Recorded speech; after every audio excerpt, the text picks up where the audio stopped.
Муса Жәлил, Қызыл ромашка. Иртәнге таң нурыннан уянды ромашкалар. Елмайып, хәл сорашып, күзгә-күз караштылар. Назады җил аларны, тибрәтеп ак чукларын. Таң сипте өсләренә хуш исле саф чыкларын.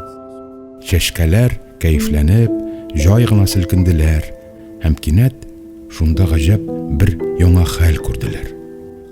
Ерак түгел моңаеп утыра ромашка кызы. Тик чуклары ак түгел, кан шикелле, кып-кызыл. Ромашкалар бар да ак, аерылмый бер-береннән. Ничек булай бер үзе, ул кызылдан киенгән. Әйттеләр: "Син, сеңелкәй, ник үзгәрдең? Нишләдең?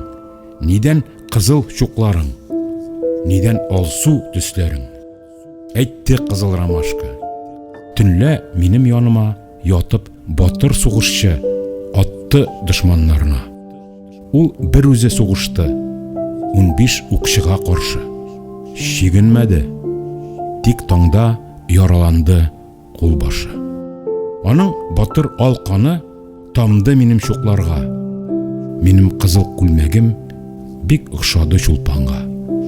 Егет китте, мин калдым, канын саклап чугымда.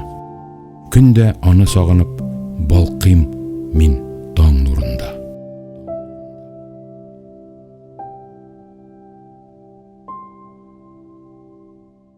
Дини подкаст. Ислам мәдәнияте турында татар телендә тыңлагыз.